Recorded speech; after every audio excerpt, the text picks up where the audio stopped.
July Livingston County Board meeting to order. And with that, I'd like to have Pastor Nathan Moore give the invocation. Pastor Moore, if you'd like to come up here.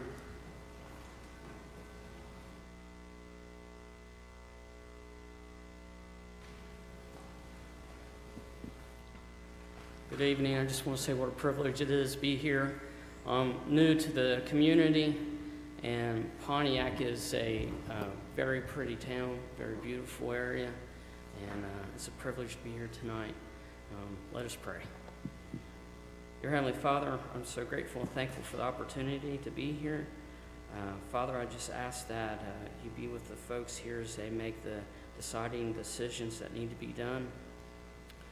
Father, I just ask that you be with each and every one of them, too, along with their families, because these decisions just do not affect them only, but also other families and lots of families. And Father, we just love you, and we're so grateful and thankful for the things we know that you've done for us and the things that we don't know that you've done for us. And we just ask that you continue to bless these folks and be with them and be with the meeting tonight. In the name of Jesus we pray. Amen. Amen. Thank you. Thank you.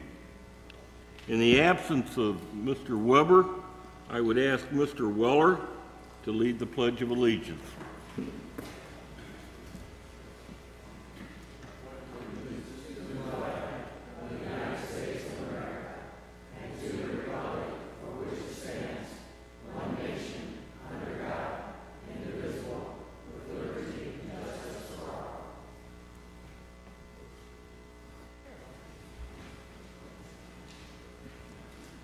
Could we have roll call, please, Christy? Certainly. Vietti. Yes. Bunning. Slagle. Ingalls. Here. Dyson. Here. Cooper. Yes. Killian. Here. Kestner. Here. Ritter. Gerwin. Lovell. Allen. Here. Arbogast. Here. Weller. Ambrose. Carly. Present. Holt. Here. Runyon. Here. Mays. Here. Heath. Here. Weber. Young. Here. Yoder. Bannon. Here. Okay, thank you. Before we continue on, I have a statement I would like to read. It has come to my attention that standing rules procedures for calling a special meeting were not followed. At the regular board meeting in May, I believed that the direction from the full board was clear. We needed to schedule a special meeting. We gave more notice than was required for said meeting, and more than 2/3 of the board attended said meeting. I believe the intent for a special meeting was clear. We just did not get it in writing and submit that to the county clerk as required. We have consulted with our state's attorney on how we should move forward. There is no stated remedy for this situation. There is no penalty for not following the procedures, nor guidance on what should be done when something like this happens. We could bring the matter back up for reconsideration. However, this same matter is coming before the board again for consideration this evening. What is important is that throughout this process, all was done in good faith and before the public eye. I apologize for any confusion that this situation may have caused and will ensure that proper procedure is followed in the future. And so with that, we apologize for anyone that if it did any harm or if it offended anyone. We certainly will not make that mistake again. So with that, we need approval of the agenda. Kestner, Steichen, any discussion? Okay, all those in favor, signify by saying aye. Aye. Any opposed, same sign. You have the minutes before you.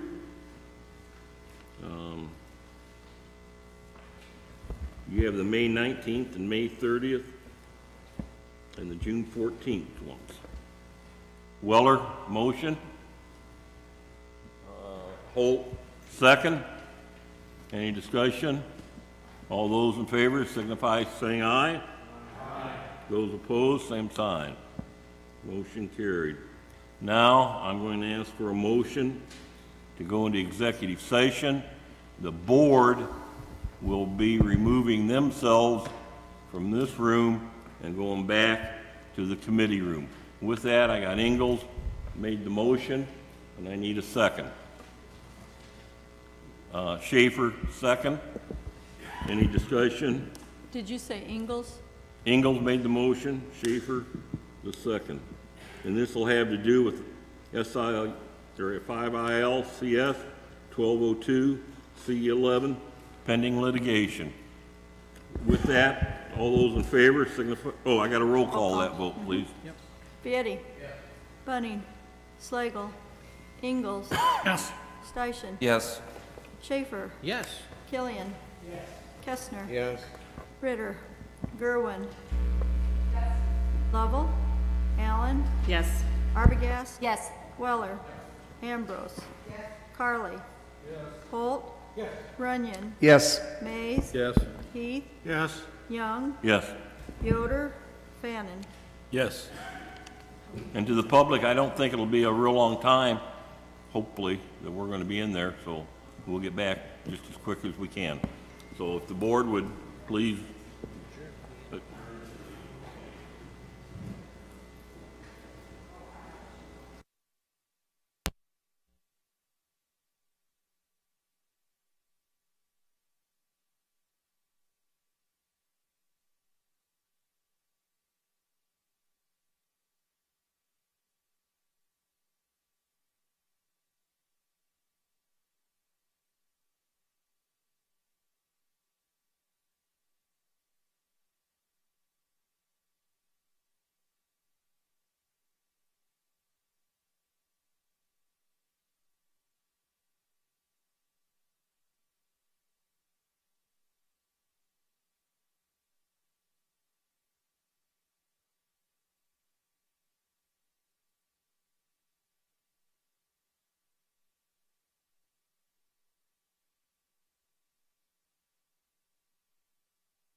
chance.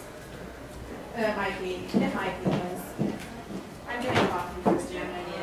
Do you need something?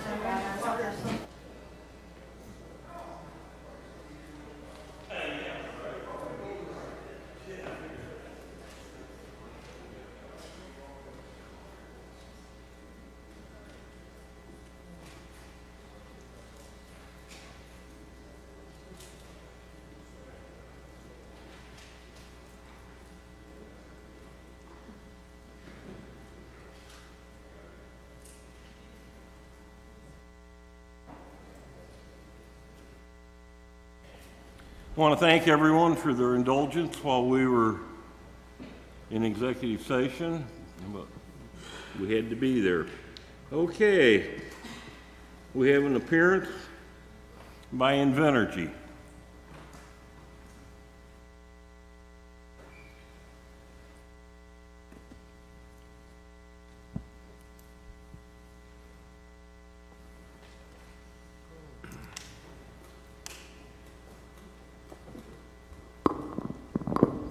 Can you hear me? Good evening. My name Hi. is Elizabeth Harvey, and I represent Invenergy LLC. I have with me here Nick Edwards, who is the Renewables Development Manager for Invenergy. Thank you for your time tonight. I appreciate the opportunity to speak with you. We are here to put you in the loop to inform you of a couple of projects that Invenergy is considering proposing in Livingston County. I want to be clear in the beginning that we are not proposing a new wind farm in Livingston County. The two concepts are, first, an electrical transmission line that would run from the existing Livingston County substation to McLean County. And the second one is a solar farm to be sited in Livingston County. We're here talking to you today at a very early stage. We do not have a lot of our details because we don't have all the plans put together, but we want to work cooperatively with Livingston County and we want to keep you in the loop. So I hope it won't be too frustrating if you have questions that we can't yet answer, but we want you to know from the beginning what we're considering. None of these are, if you will, we've not made a final decision on what to do, whether to propose these. I also want to say right up front that obviously Invenergy understands and will prepare detailed, if we decide to go forward, we'll prepare detailed applications for all the permits that would be needed. It would of course go through the public hearing process, so that when you might be a little frustrated by me not being able to give you a detail, that's coming. We understand it needs to come. I think the last thing I'll say before turning it over to Nick is that we're not asking you to do anything today. We're just asking you to listen to some plans that we're making. And we do appreciate your time.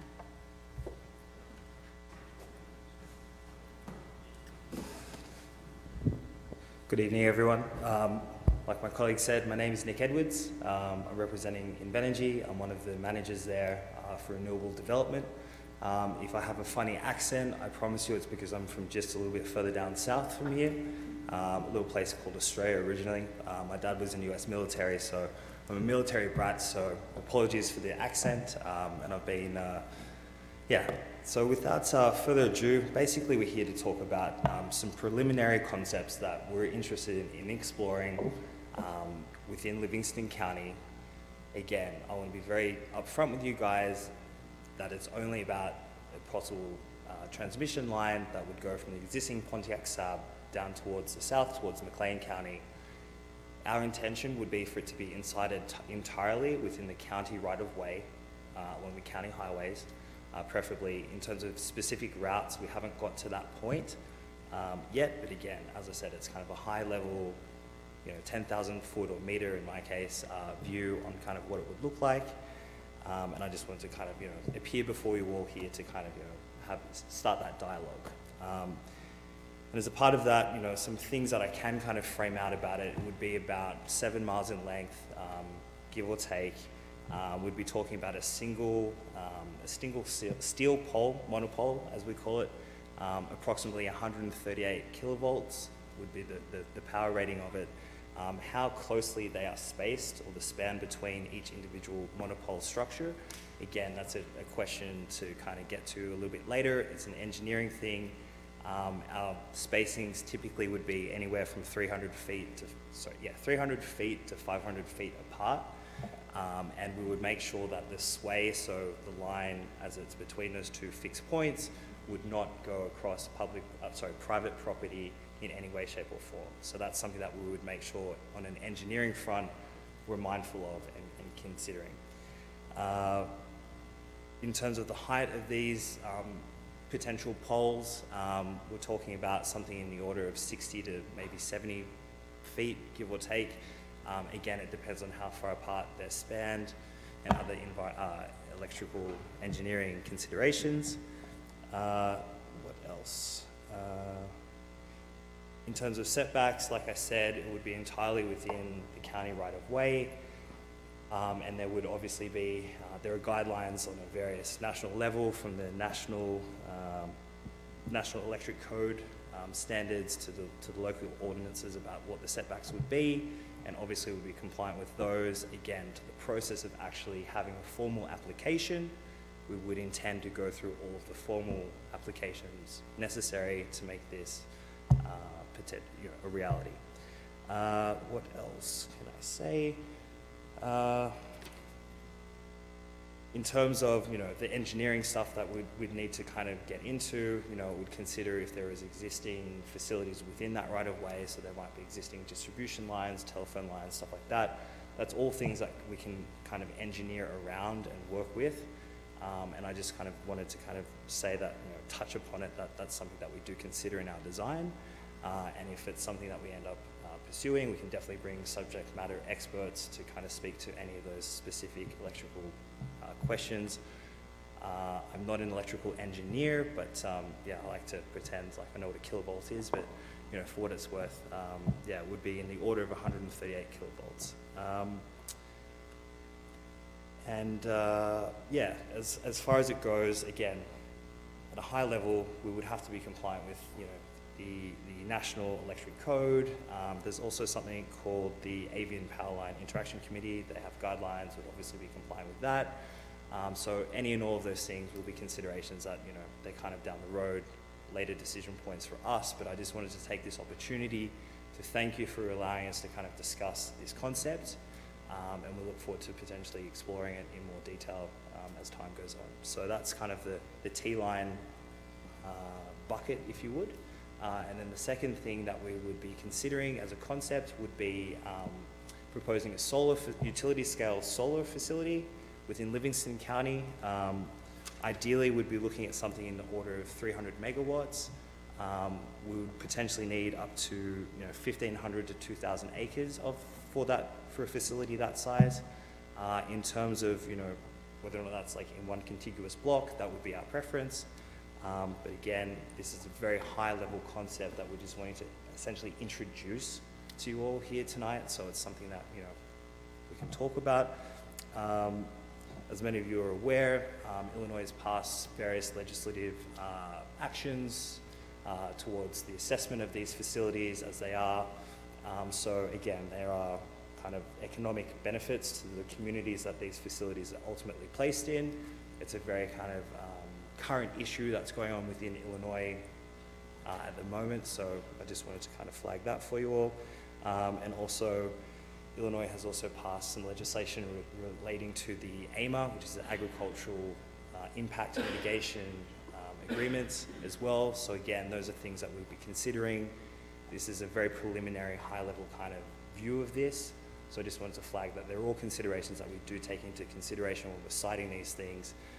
And again, Invenergy has had direct experience in building out solar facilities within Illinois.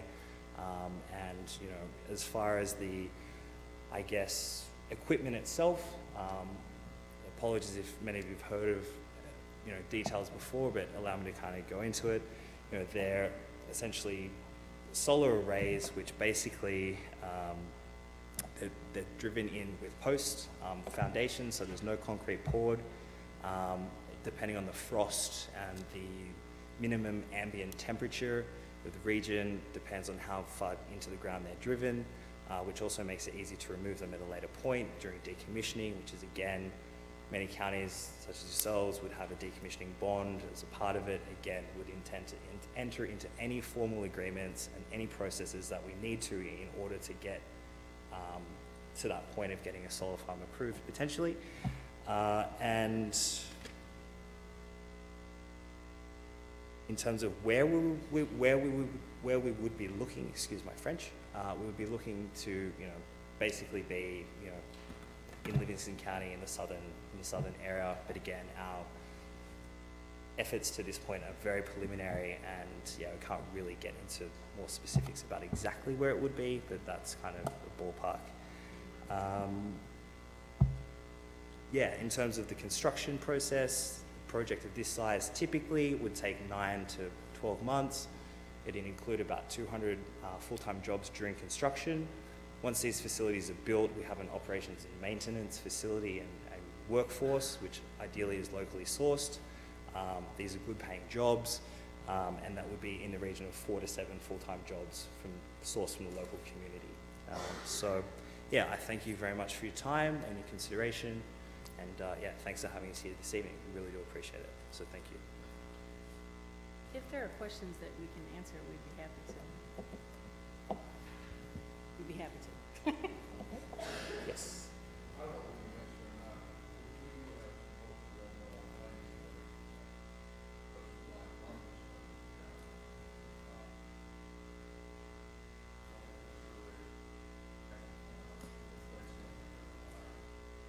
Yes.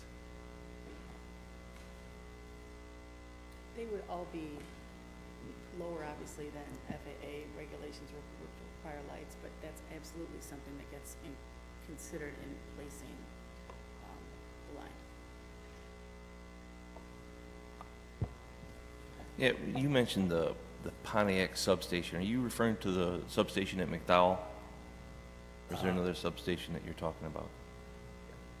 You are? Okay, Yeah, thank you. yes, sorry. Anyone else? Okay, thank you very Thank much. you for your time, and I appreciate Thank it. you. If Thank there's you for your time. anything new, come back and let us know. Okay, will do. Thank you. Okay, thank you. Okay, moving on now to the consent agenda. We have the approval of the bills and the appointment of Dwayne Meister to the Cullum Fire Protection District. Can I have a motion to approve? Motion to approve the consent agenda. Bannon, Weller, any discussion? Mr. Chairman? Yes, Ac- ma'am. Actually, can we remove that one? Did you hear back from the I attorneys? haven't heard back from We're him. waiting to hear back from the attorneys on whether or not he's eligible to Dwayne? serve on that or not. For Meister? Yeah, so That was can we brought up delay? in committee. It was, and we have not heard back Oh. from, I'm sorry. But if So- we can delay that until next month. We'll need to amend that motion to remove Meister's approval. I will amend my motion to remove the appointment of Dwayne Meister. And Weller second that. Okay, any discussion? Okay, if we could go ahead and roll call that, please, Christie. We've got Vietti, Yes. Bunning, Slagle, Ingalls, Yes. Dyson, Yes? Schaefer, Yes. Killian, Yes. Kestner. Yes. Gerwin. Buffle. Allen. Yes. Arbogast. Yes. Weller. Ambrose. Yes. Carly. Yes. Holt. Yes. Runyon. Yes. Mays. Yes. Heath. Yes. Young. Yes. And Fannin. Yes. Okay, going to the action agenda.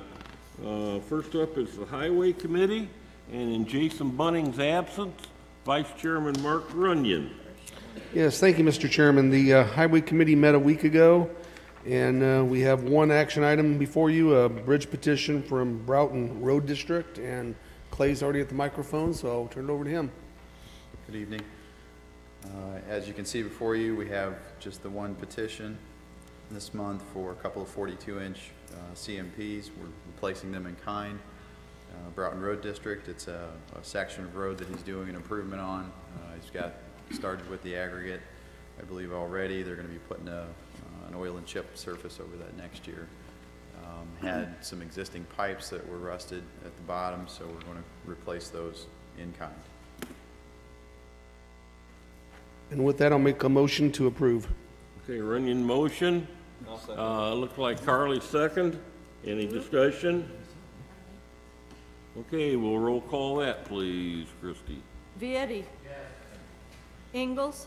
Yes. Steichen. Yes. Schaefer. Yes. Gillian. Yes. Kestner. Yes. Gerwin. Yes. Lovell. Allen. Yes. Arbogast. Yes. Weller. Ambrose. Yes. Carly. Yes. Holt. Yes. Runyon. Yes. Mays. Yes. Heath. Yes. Young. Yes. Yoder. Fannin. Yes. Okay, other than that, the only thing the committee did was we went over the proposed budget for next year, as well as the proposed capital expenses, and the committee approved those requests to be sent on to the finance committee, and so the finance committee should be getting them if they don't already have them. And that concludes my report. I did have one other thing I wanted to share, the status of the bridge near Dwight. We did pour the bridge deck on that today. So we're moving it along towards completion as anticipated. So as long as the weather continues to hold out, we're hoping to have progress on that within the next month to getting it open. So Well, I know we certainly hope so, because it causes a great deal of stress for one of our board members to go golfing when that bridge isn't open.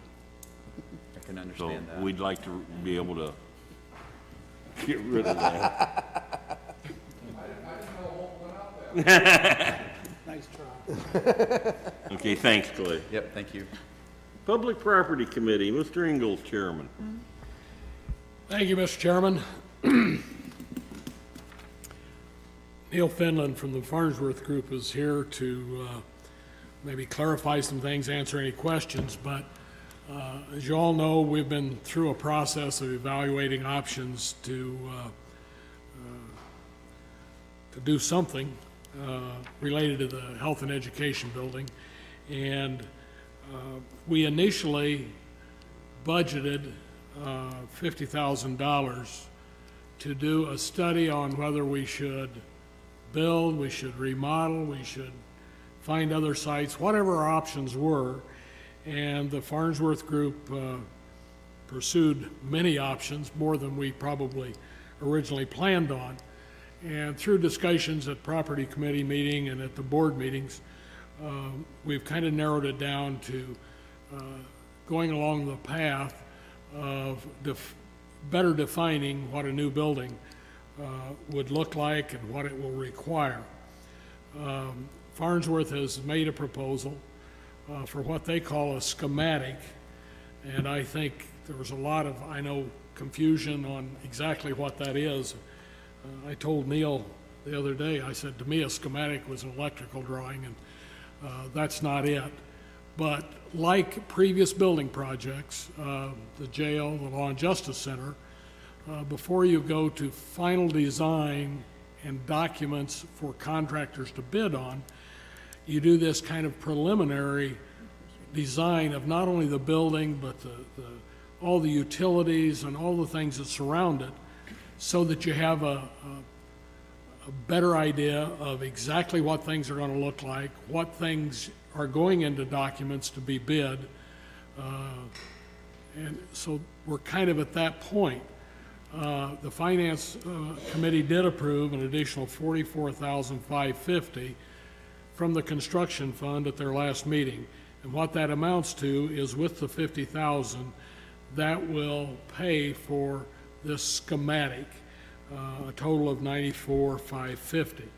With that, I've asked Neil to explain to the full board, because it took some questions and some understanding, I know at Finance, to understand exactly what that is and the step in the process. So with that, Neil?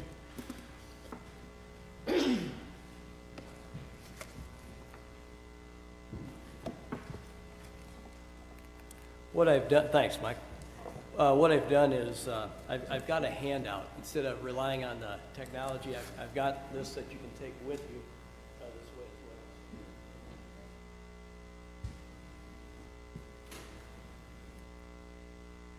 as well.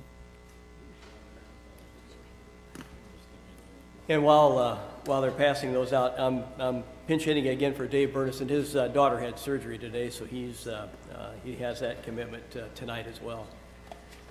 But what Mike said, I'd be happy to answer any questions. I don't want to belabor this, but boy, I sure don't want to leave you short either in terms of what step we are in the process. This is what I would call the logical next step.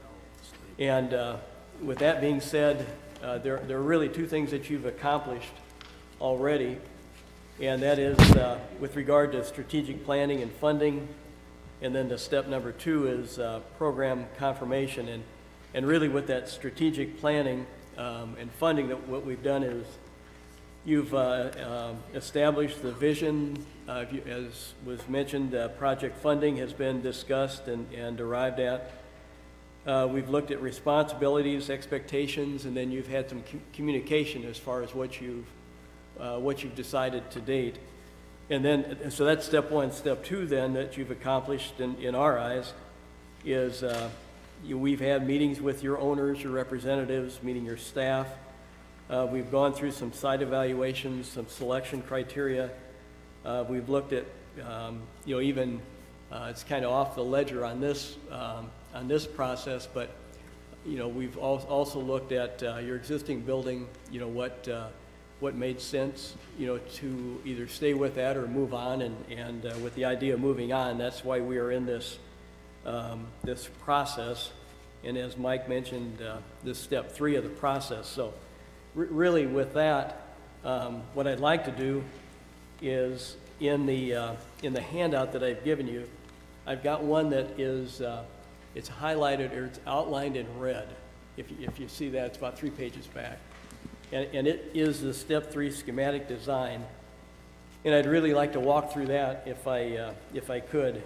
So with that schematic design, what this proposal is in front of you involves is working with your staff once again and in more detail to get to the concept for a specific floor plan, the building image as mentioned in this process. We would look at the building codes, all the other regulatory requirements. We would then follow through with design concepts. And as we mentioned to you before, some of this would involve your mechanical systems, and we're trying to make sure that these are not exotic by any means. They're simple to operate, simple to maintain, but still highly efficient. We would look at the structural systems, other equipment that would be involved, interiors, the functionality of the building, site layout, some of those details. And that's what this schematic design involves, is to take this to the next, what I would call logical step. As Mike mentioned, that it's about a 2-month process. With the proposal that's in front of you for $94,550, that too includes the civil engineering. That's what I would be involved with. Surveying would be another component of that. Really, there's one good question that Darrell had asked before in terms of one of the line items that we had for surveying. It not only included the topographic survey, but it also included the boundary survey. And we would do that on a time and expense basis. And I'm not really sure that you'd want to move forward with the boundary survey because your properties are the adjacent properties. So there are some things that I think that would be logical that we would keep in touch with you, of course, as we went through what we see as about a 2-month process to get this accomplished. So what I'd mentioned before with the Finance Committee, the question is, why do we have to do this? Why we've done some of these things before. And the answer is, this avoids the guesswork. What we're trying to do is establish truly what function the building should have, how it interacts with the clients that you serve, with your staff. It also would again involve that staff to define those needs, separate the needs from wants, and make sure that we hone this thing down to what you really need. And one of the answers I had in that Finance Committee meeting is, you don't want us to guess. Right now we're thinking this is a 19,000 square foot building. we could be wrong at this point in time, and we want to make sure that we're not. So there's some things that would enter into that whole analysis, really some of the technology, you know, how much what we spoke about before, and for some of you that have heard this before, I apologize, but what we looked at before is with technology, you know, now how much storage do we need? And then is it on-site or off-site? You know, what makes sense? And that's some of the conversations that we'd have to have with staff, and certainly keep yourselves advised of that. This is part of that full fee. It's not money outside of that fee. It's you know, part of this to make sure that the design is in fact correct. So it is a usable effort of what we're going through. And just, you know, to be specific, like I say, I'm kind of pitch hitting for Dave, our architect. I'm a civil, but to me what this means is on the site, and my involvement in this is a little over $6,000. And what I would be looking at is making sure that I know how this building is placed on the lot. We would do the topographic survey. Of course, we would look at what information is already at hand, you know, with the GIS information or with some of the LiDAR, some of the GIS information, and make sure that we're as precise as we can be with our grading, because it has everything to do with how much fill we would need on that property to build that building up. And it's so flat. I'm very familiar with, you know, the challenges, you know, in and around Pontiac, you know, to make a building drain, make it function the way it should. The parking lot would be something I would be involved in, you know, to ensure that we've got what's necessary and no more. And then look at water supply. An example of trying to eliminate surprises would be to take fire flow test, you know, in that quadrant of town to make sure that we've got adequate fire flow for sprinklers, so maybe we could rule out the need for a fire pump. Lift station was one of the things that we want to ideally rule out, that we would not need a lift station for the wastewater discharge.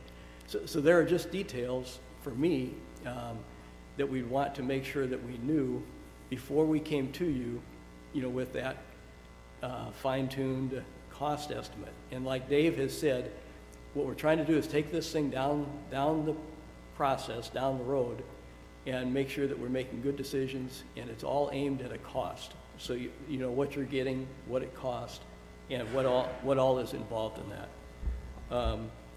So with that, I'd be sure happy to answer any questions. This is about 20% of the design effort. I think David mentioned that before when we were with you. Again, for those of you that have heard this before, again, I apologize. But it is worth repeating, I think, and making sure that everyone's clear. So happy to answer any questions. Yes. I just wanted to double check and make clear in my mind here. I think you said that this $94,000 was included in that roughly $6 million figure that we Yes, sir. had. It's not $94,000 in addition to that. No, sir. No, sir. It's not extra money. It's early money. It's part of the fee. It's part of the. Like I say, it's 20% of what the design fee would be if you proceeded. Yes, it is in that total figure.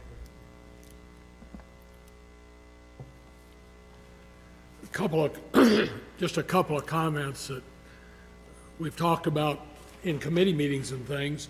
And one thing we've expressed to Farnsworth, I think Mr. Schaefer originally brought it up, not knowing what the future is, the building would be designed in the event programs would expand. It could be added to, but more likely if programs, because several of the programs are based on state and or federal grants, we've asked Farnsworth to design the building, don't get me wrong, not as cheap as possible, but as compact as possible, as few square footage as possible. And keep in mind that if a program and the staffing goes away, we have a couple of offices that we have rental space right now, so we could move other things in there. So it's going to be a conservative design in terms of space. With that, I'd make a motion that the additional money from the construction fund be approved as it was by finance. Kestner, second. Discussion? Mrs. Gerwin. It's my understanding that we haven't had a vote yet on whether to build a new building, because in the minutes it said that that motion was withdrawn. So that's number one. Number two, does this mean that Farnsworth will then be the architect for the entire project? Because we haven't really voted on that as far as I know. Is this that vote?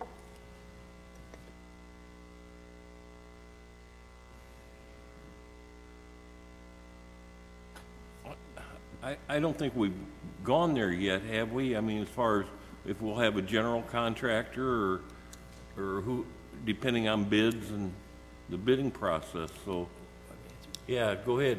You want me to answer that? The answer to the second question is no.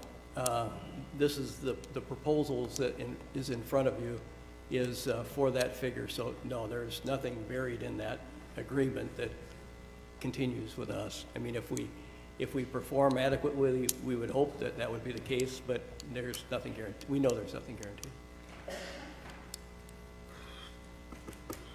Anybody else with a question? Well, the reason I asked is because in finance, there was a comment, I believe by Alina, that typically this fee, the $90,000, would be rolled into the $400,000. But if we were to switch at that point, then we would be looking at the 90 plus 400,000. Is that right? Or no.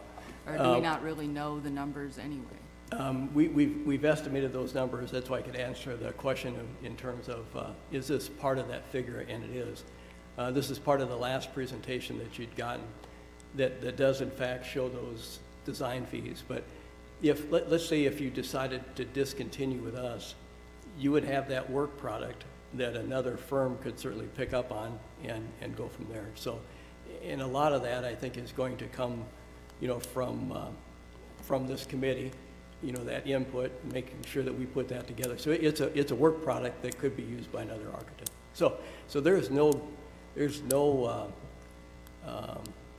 lock on this, you know, for our firm to continue. I think this is just taking it literally, like I said. We've performed step 1, step 2, this is step 3. If we don't do step 4, someone else would pick up on our work. And if you look at his timeline, yeah, you get to step 4, you're locked in. I'm sorry? If you look at your timeline on the multiple steps, if you go to step 4, step 4 is the locking in process, and you've got real costs involved. You're really making lockdown decisions on what you're going to do. Yeah, I think so. That's probably true. Because then you're starting the real design, you know, the hard design. Yep.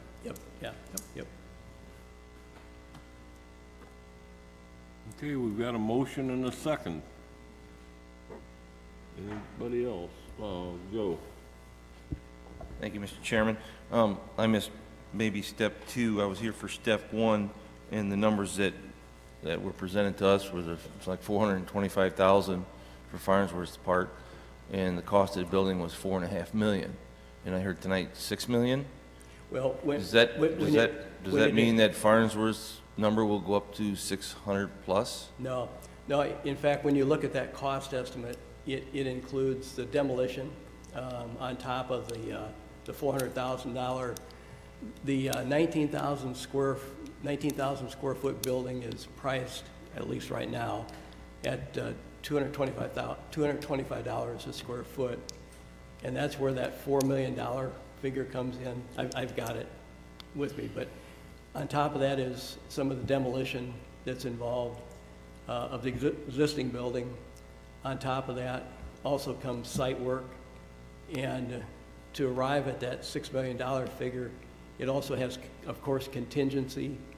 And to answer your question, it has our fee in that figure. So beyond the $4 million for just the building are those other fees: demolition, site work, contingency fees, those kind of, you know, all of those items. and they're itemized in the presentation that I think was in May. Well, I So mean, it's part of that. like, So no, our fee does not go up. from originally, if it was a $50,000 contract, and now you're asking for an 88% increase in that. No, Joe, the Additional. 50,000 was budgeted for step one, I guess. Well, no, that's not correct. That it was reported in admin last Thursday night that Farnsworth was hired, and we really didn't know what we wanted you to do. And now we're kind of getting some direction to give to you, but it's going to cost us an additional $44,000. That's an 88% increase in what we've already given you. I think That's what was reported in admin. Okay. I think what, our fee was about 1/2 the $50,000 that was budgeted. I think the $50,000 was the initial Yeah, work. we go back, when we first kind of started this discussion, going down this path, we had no idea what step one and maybe into step two would cost, but that was to evaluate what we should do. And at the time again, we said, do we remodel what we have, do we build new, or do we look for something at another site? And we went to 2 different firms, not knowing what that would cost. That was the 50,000. I'm not even sure. We grabbed something. We didn't have any kind of estimates or anything else. And we interviewed 2 firms, and we selected Farnsworth to proceed. That was, the 50,000 was, we assumed, and it turned out it was high. I don't remember what the other firm's estimate was, but Farnsworth was about half of that. But the additional 44 gets us, with the 50 was budgeted, gets us up through the schematic design. Now, if I didn't make that clear at Finance, Joe, or it was misinterpreted, I apologize, but that's where the numbers go. So there's no increase in Farnsworth's fee. It's just we've got farther along than we thought we might be when we budgeted.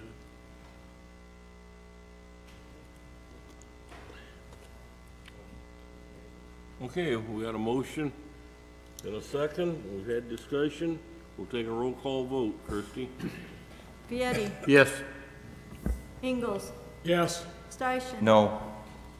Schaefer, Yes. Killian, Yes. Kestner, Yes. Gerwin, No. Allen, Yes. Arbogast, Yes. Weller. Ambrose, No. Carly, Yes. Holt, Yes. Runyon, Yes. Hayes, No. Keith, Yes. Young, Yes. Bannon. Yes. Thank you, folks. Thank you. you. Thank you very much.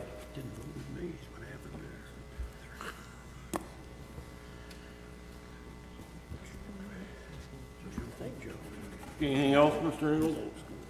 The only other thing, real quickly, and I think reported this at committee, there was a lot of discussion and emails and things about a recent incident at the Health and Education Building. It's not a new one, but we have a problem with animals, squirrels and raccoons getting into the upper levels. And I know there was a lot of discussion and emails floating around.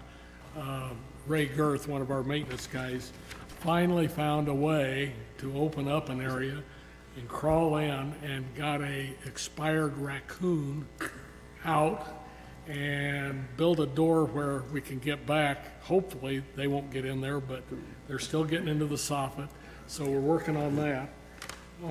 The other thing, we did have a spatial property committee meeting that several board members were at to look at a maintenance system where employees could, I use the word, submit tickets. In other words, a computer system where they could submit requests We could keep track of the work that was done. We could do preventative maintenance scheduling. We were thinking it might be smart to re-implement one that we had until about 3 years ago. It turned out to be, number one, much more expensive than we had hoped. Number two, it has a lot of functionality that we don't need. So that's been shelved. We're now looking at some very inexpensive, very modest functionality systems, but haven't had time to get any recommendations ready. With that, that's all I have. Thank you. Okay, thank you. Going on to Ag and Zoning, Mr. Holt, Chairman. Thank you, Mr. Chairman. We have 3 action items, and with Chuck's help, we'll get through these. These, all 3 have been reviewed by the Planning Commission, the Zoning Board of Appeals, the Ag Committee, and now we're presenting them to the County Board. The first one is the zoning case SU 218, Thresherman Solar LLC. This was presented by the applicant, and one of their parties here tonight. There was very little attendance there on negative or questions. The ZBA had more questions than anyone. One of the requests was that on the south side, there's a farm property there, and he wanted some vegetation, some evergreens planted along the south side of that property, Thresherman's. By the way, the location of this property is, if you go east from the Thresherman's Park, about a mile, go north then half a mile, it's on the right side. There's a pipeline runs through on the northwest corner, and they've stayed away from that. It's a 20-acre parcel, 2 megawatts. And the resolution that was presented to online, sir? A little louder. 20. 30. Pardon? 30 acres. Okay, 30 acres. But it's on a parcel that's only, they're only taking the north part of this farm ground? Yes?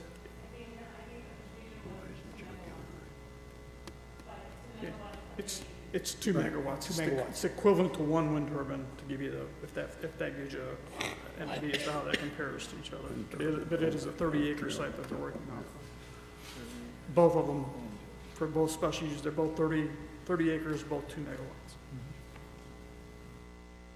The other, well, why don't we go ahead? Is there any questions on this particular application? If not, I would, Carolyn, question number 1. I think this is our first solar farm application in front of the county board, so I just wanted to note that. And as a result, I see that these 2 narratives are virtually the same. Is that a fair statement? That is a fair statement. They're both being proposed by the same company, which is Cypress Creek. Okay. This is Leslie Robelli. She's representing Passanelli Law Firm, which is the law firm that's representing Cypress Creek.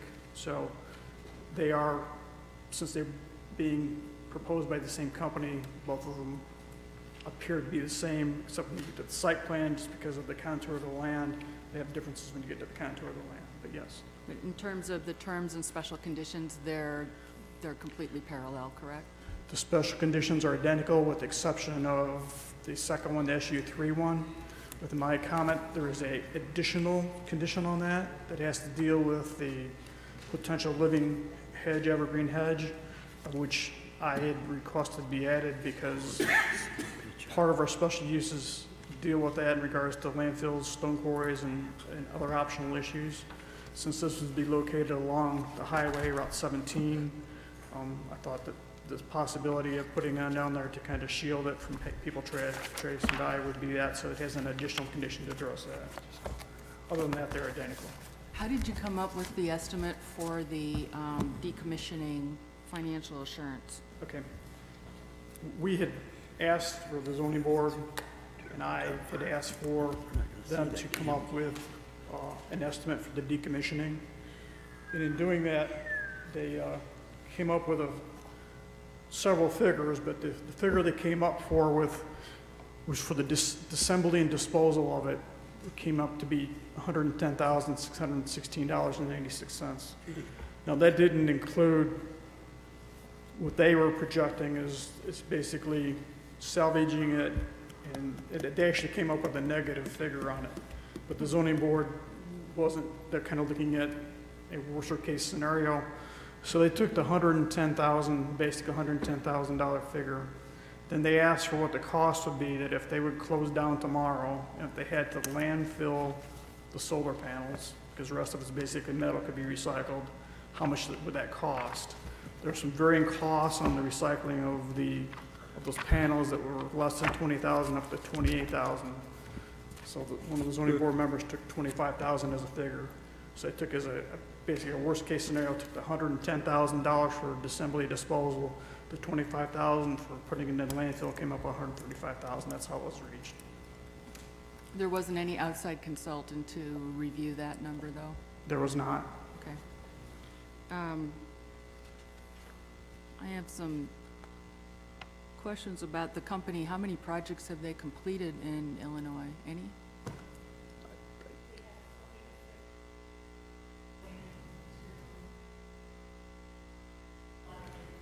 That's zero completed, but they have a lot of them in the pipeline. Okay. Did the AZES committee ask a lot of questions?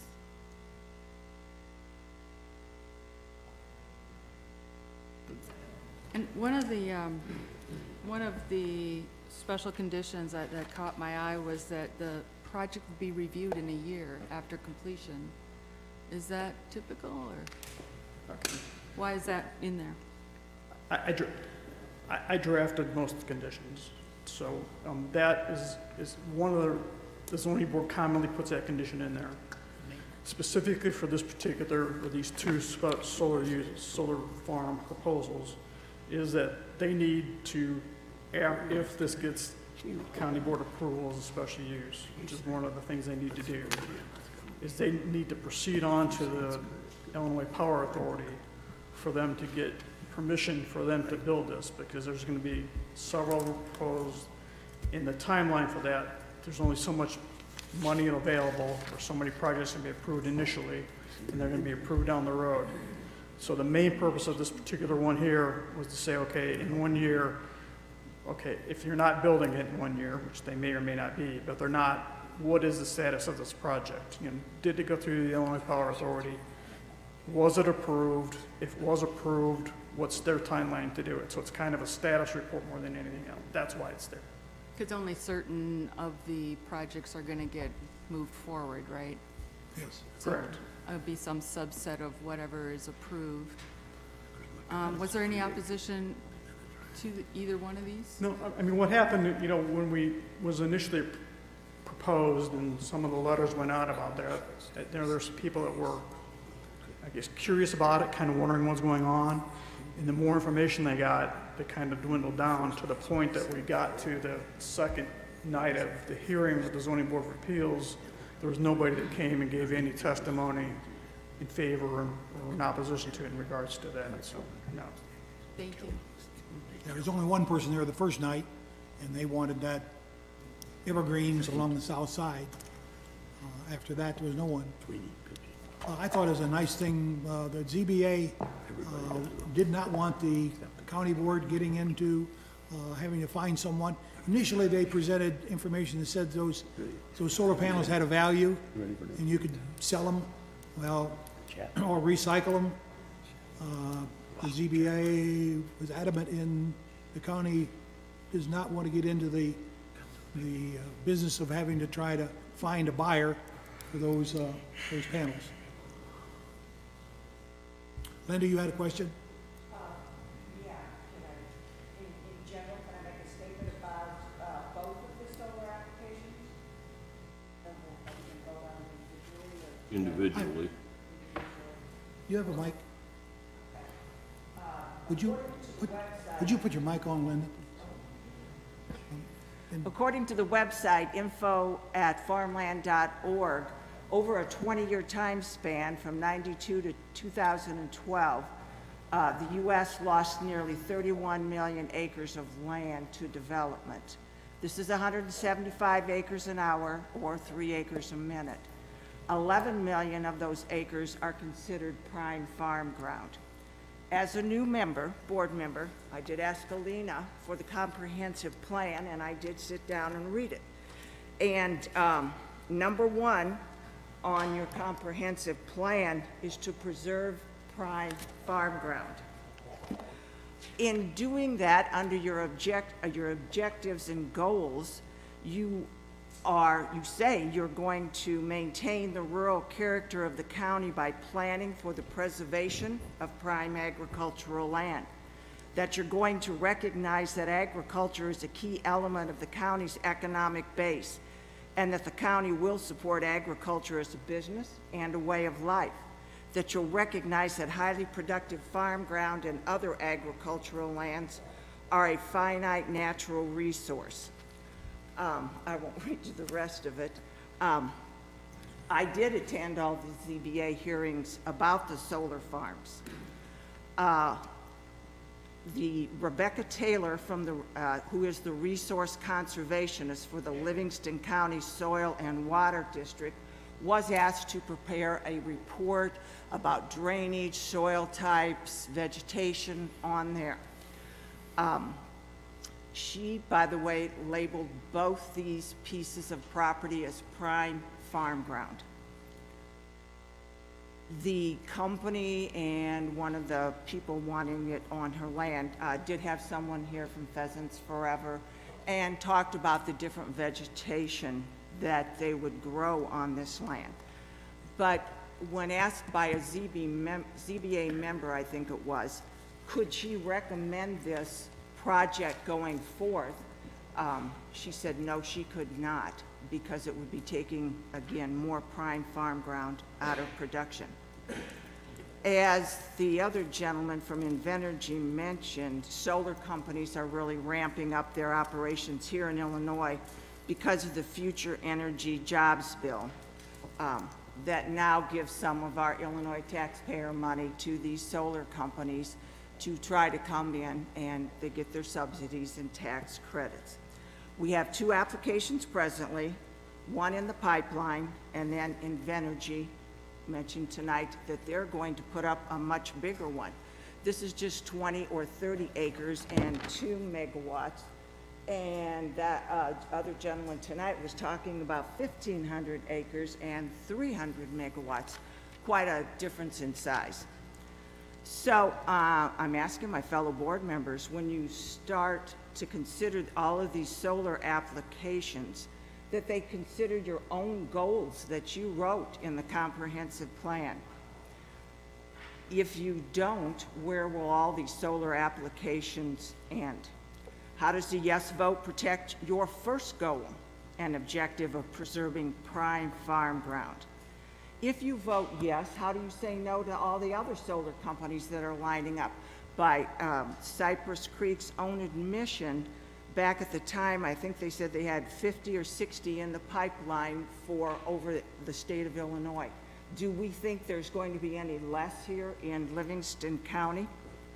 If we say no, if we say yes to these and no to some later, will we be involved in another lawsuit for being arbitrary and capricious for not letting them come in?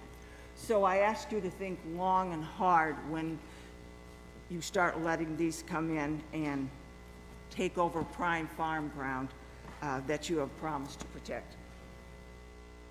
We didn't define prime farm ground in that, did we? And I wonder what the productivity index is on this particular tract. It's in, I didn't bring my application, but it's in there. What is it? It's in, I don't know what it is. It was in the soil water. I mean, it was during the soil classification they came up with it. They did in fact say it was prime farm ground. It was in the 90%. Well, I know, but the PI, to someone who analyzes it financially, the PI is what tells you whether it's prime or not prime. they were both judged to be prime by the So soil they're and probably water. above 110 PI. I don't remember what was in the report. When I consider these applicants, I look at the filter strips that the farmers put in. I look at the CRP ground that they utilize and the income that they get. So the farmers themselves are deciding that they can set aside certain acreage and not farm it and get paid less than these solar farm people are willing to pay. To me, this is a win-win in that the county is getting tax revenue off these solar farms, and the farmer is getting more money, and they're deciding if they want to put their ground into another use other than farming it. So I help a farmer that has CRP ground. So we don't farm it because it's we get paid not to farm it. By the government, correct? By the government. Yep, that happens a lot.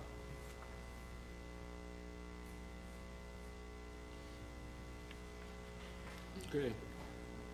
Carolyn, Linda's comment reminded me of another concern that I identified in the special, well, it's in the resolution I hear, number 10, that the conservation concepts for development as outlined in the Livingston County Soil and Water Conservation District's Natural Resource Information Report, that's a mouthful, for this project be considered as part of the project development and operation. And I guess I would prefer that it would be followed, not considered, and I assume that is that the person you were talking about? It is the same report. I mean, there's two conditions that relate to that report. So one had to do with the drainage tile issues, and one was that one there. So it wasn't like, we made an attempt to incorporate that report in there. I mean, what does it mean to be considered? I guess the reason for that language is I can't sit here and consider every scenario that comes into play. So is there something in there that I'm going to obligate them to do or not to do? And one of them has to do with the Woodburn one, where Mrs. Woodburn had the specialists come in and discuss the pollinator plants to be put on, is using as soil cover as the plantings around it.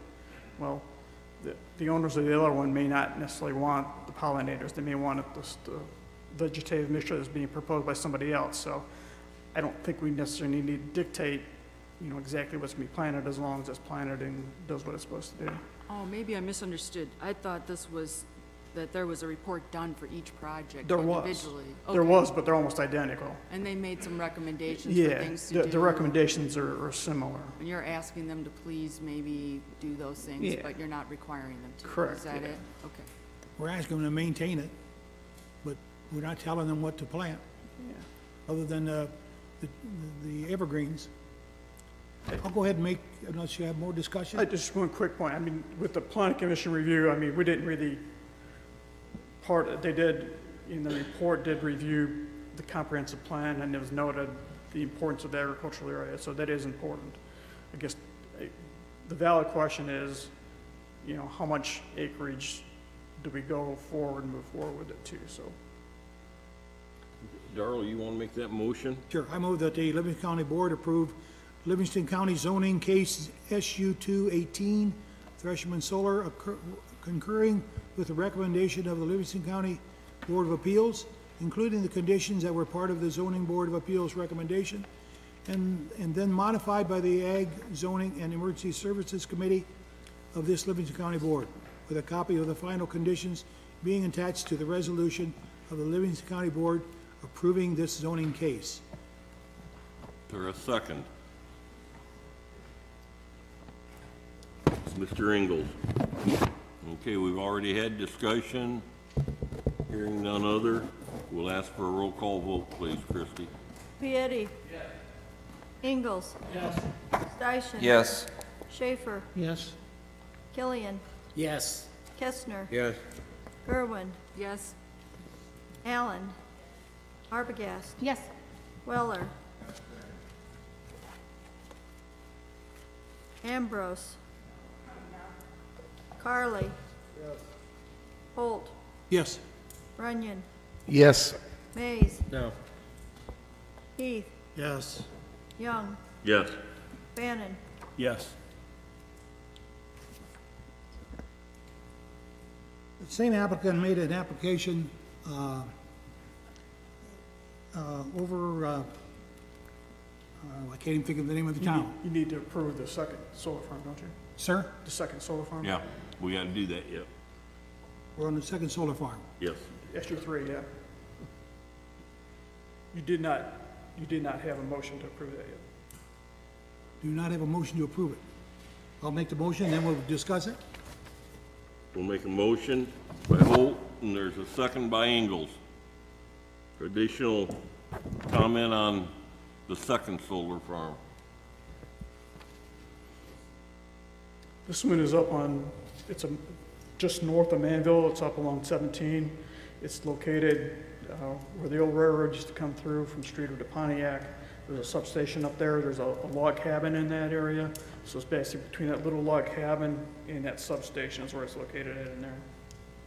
The only person to show up there was the guy that has the home to the west of it, and he wanted evergreens put up along the west boundary of this property, and they agreed to do that. Chuck wanted evergreens put up to kind of block the view there at 17, Route 17, and they've agreed to do that. There is quite a bit of vegetation, trees, whatever, to the south side, but there was really no negative comments. So I don't have anything further to report. We'll take questions. Okay, any other discussion on this one? It is exactly the same. It's 30 acres, 2 megawatts. It'll be the same.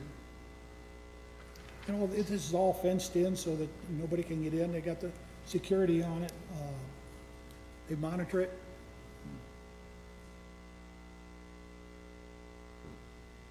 Okay, could we have roll call, please, Christie? Piety. Yes. Ingalls. Yes. Steichen. Yes. Schaefer. Yes. Killian. Yes. Kestner. Gerwin. Yes. Allen. Arbogast. Yes. Weller. Ambrose. No? Farley. Yes. Holt. Yes. Runyon. Yes. Mays. No. Heath. Yes. Young. Yes. Bannon. Yes. The next action item is zoning case SM-118, a NAP applied. This is a lot on the east side of Fairbury where they're planning to put in a truck repair business.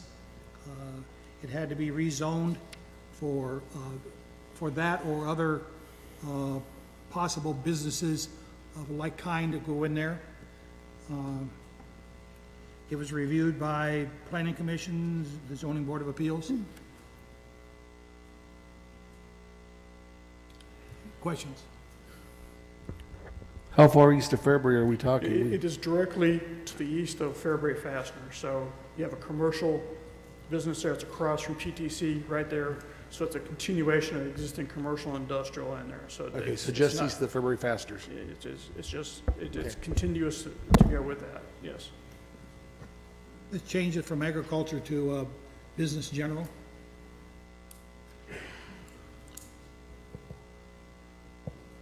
And this is just for that one property? It's right? for just that one parcel. It is just for that one piece of property. That's correct. My motion would be, I move that the Livingston County Board approve Livingston County zoning case ZM 118 to... Killian, second. Any other discussion on it? 2 more paragraphs. Okay, roll call vote, please, Christie. Piety. Yes. Ingalls. Yes. Steichen. Yes. Schaefer. Yep. Killian. Yes. Kestner. Yes. Gerwin. Yes. Allen. Arbogast. Yes. Weller. Ambrose. Yes. Carly. Yes. Holt. Yes. Runyon. Yes. Mays. Yes. Heath. Yes. Young. Yes. Fannin. Yes. Other things that were, several of us attended a meeting in Fairbury regarding flood control. State Representative Tom Bennett put that together, and so Chuck and Bob and I, and there was, Clay was there. So we've heard what was being presented. They're going to try to move forward on trying to mediate different, come up with different ideas on how to reduce the potential for floods, or how to handle that. The landfill, the report there was that some of the gas wells have been removed, new ones installed. They're going to get a much better exchange. And that was about the end of the report. We're going to be voting on extension on the landfill. At the meeting, there was several people from a Blackstone area were there regarding a hog farm that was being proposed. It's because of the size of the hog farm, it really doesn't ever come to the county board for approval, or the ZBA, or they're looking at keeping it under 100 units, 1,000 units, which is, I think, 2,500 hogs. So they have made application to the state, and they brought a petition that was signed by many people in that area. So Chuck agreed to send that forward to the state to let them know that there are people that do not want the hog farm in that area. On the state's website, that's been approved, by the way. It has been approved? Yeah. It was verbally approved and it was pending, so it's not, Well, it's on the website, so I think it's more than verbal. so it was approved in the last week. It was approved in the last week then. No. Anything else, Mr. Holt? That's all I have, thank you. Okay. Finance Committee, Mr. Schaefer, Chairman. Yes, Christie, we have two of both the county clerk and the circuit clerk semi-annual report. These are things we do semi-annually, year in, year out. Any comment, reports were in your packet, other than level of real estate transactions down in this particular 6 months, which caused those fees to be down. Anything else you wanted to say? We're going to be offering a couple programs. One of them is called the Official Records Online, whereby people can submit and pay for a pass. Let me start all over. They can obtain vital records through a website that we'll have access to through our recording system. So if you wanted to, like I did, I had to order my birth certificate from Kansas, and I could do it all online.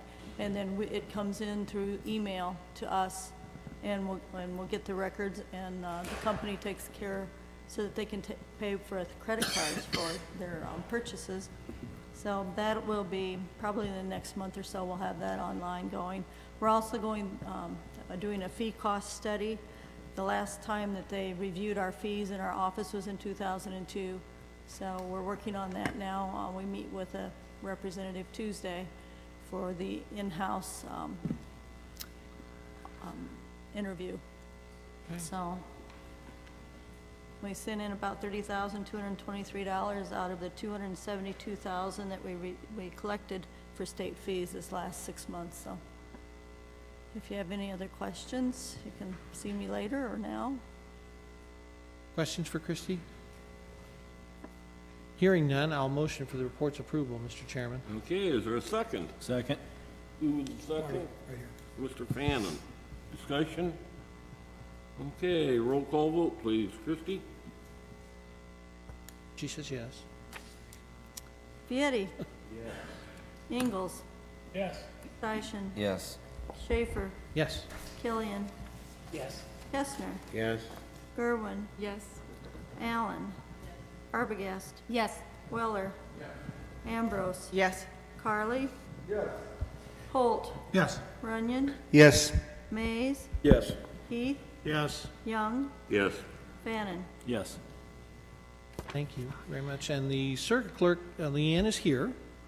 If you have questions, she'd be happy to ask. One of the, probably the noteworthy things in the discussion of her report wasn't so much that the numbers, was that as our culture changes, much more of their stuff now, payments come in electronically.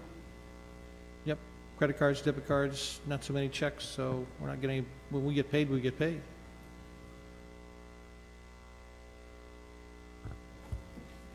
Anybody have any questions about? Okay.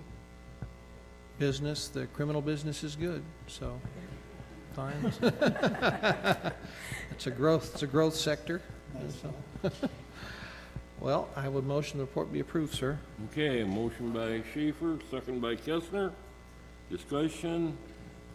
Roll call vote, please. Thanks, Leanne. Vieti. Yes. Ingalls. Yes. Schaefer, Station. Both of us say yes. Okay, thank you. And Schaefer. He answered. Thank you. Killian. Yes. Kestner. Yes. Gerwin. Allen. Arbogast. Yes. Weller. Ambrose. Yes. Carly. Yes. Holt. Yes. Runyon. Yes. Mays. Yes. Heath. Yes. Young. Yes. Fannin. Yes. Alina, Ginger, and Diane, and our folks that run our departments, both elected and appointment, are doing a good job on the budget, moving along. Got a committee session scheduled for the 31st, just to talk to a couple of departments. They're a little outside the lines that had been constructed, so we'll see what's going on there, and we'll report back to you folks. Good. Okay, going to election rules and legislation. Mr. Fannin, Chairman. Thank you, Mr. Chairman. We have a couple of action items to come before the committee tonight. The first is certification of election judges. Christie, would you want to expound on that? Sure. Every 2 years, we have to recertify our judges. With the November election, this is the first election of the 2-year term. We have to go through all of the judges that we have and verify with them if they'd like to be a judge again. We need about 220 judges. At this point, when we printed out our report, we had 177, and she's confirmed 160 so far. So we do need election judges. Once you would approve tonight the list that we do have, I have it here if anybody'd like to look through it. We would go ahead and we have to certify with the court then after that and set a court date for a hearing, because the election judges are employees of the court. So we have to go through them to get them approved and that. So if you know of someone who would like to be a judge, we're always looking.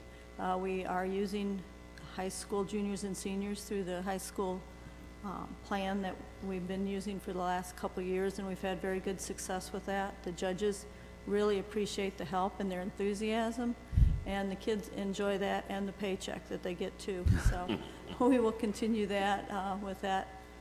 So that's about all I have on that. Any questions for Christie? Hearing none, I'd go ahead and make a motion to approve the certification of election judges. Okay, a second? Yes. Vieti. Any discussion? Okay, roll call vote, please. Vieti. Ingalls. Yes. Steichen. Yes. Schaefer. Yes. Killian. Yes. Kestner. Yes. Gerwin. Yes. Allen. Arbogast. Yes. Weller. Ambrose. Yes. Carly. Holt. Yes. Runyon. Yes. Mays. Yes. Heath. Yes. Young. Yes. Fannin.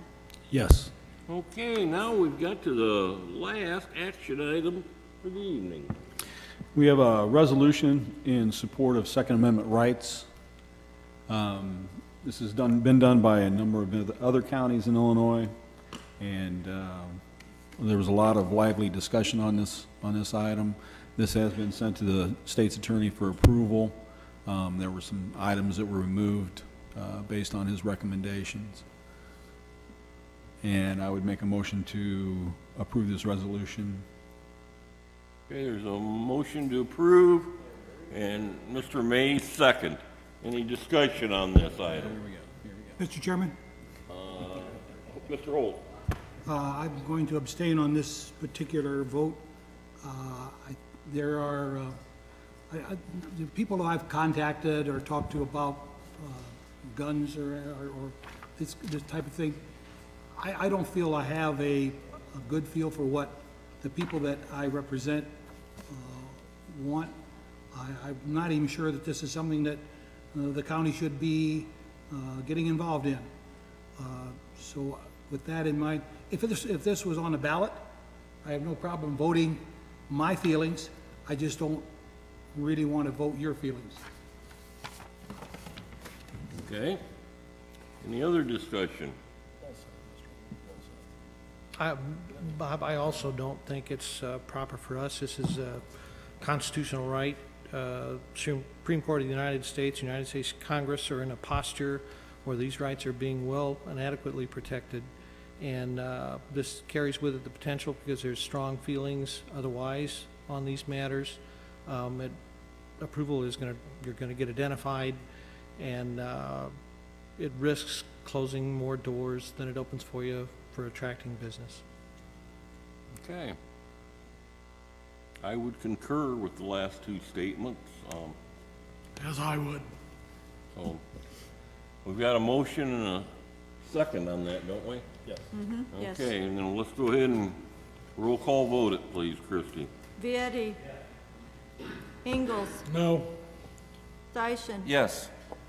Schaefer. No. Killian. Kestner. Oh, no. Gerwin.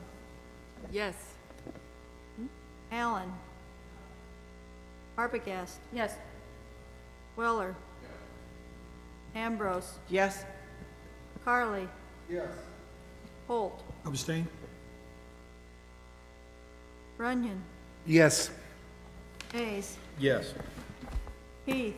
No. Young. No. Fannin. Yes.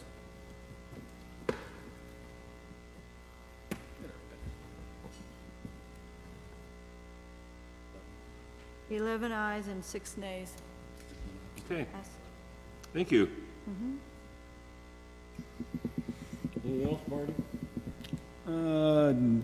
We're continuing to work on the committee structure and trying to move ahead on the structure of the full board. So that's just a progress in the works. Okay.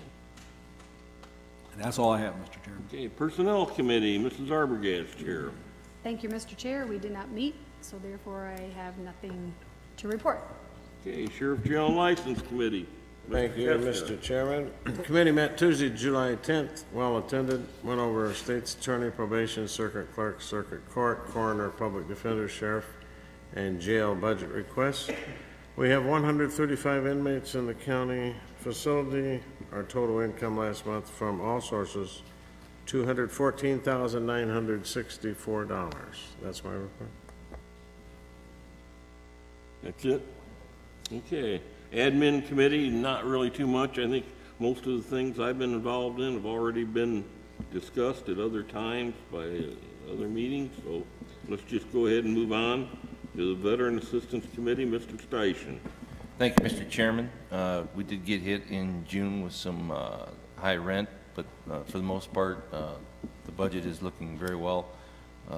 The commission settled on a 3.5% decrease in their budget. I think that's been submitted, or going to be submitted to the Finance Committee, and it looks like we may be able to extend the purchase of another van another year because of the donation from Enbridge. Good. That's good. That concludes my report. If anybody has any questions, I'd be happy to answer them. Okay, IT Committee, Mrs. Allen, Chairman. Thank you, Mr. Chairman. We met with John, and he reviewed his proposed FY 2019 budget. He stated that he will not have any capital requests, and plans to complete projects that were initiated in 2018, including the jail cameras. He also reported that the majority of the month was spent on working with the phone system changeover, and that the state of Illinois has changed the gateway for video conferencing, and he's been working with that and will need to make some changes going forward. And that ends my report. Okay, Mr. Slagle's not here, and I don't know if they had a housing authority meeting or not. He didn't say anything, so we'll go right to public comment. Anyone out there like to address the board from the public?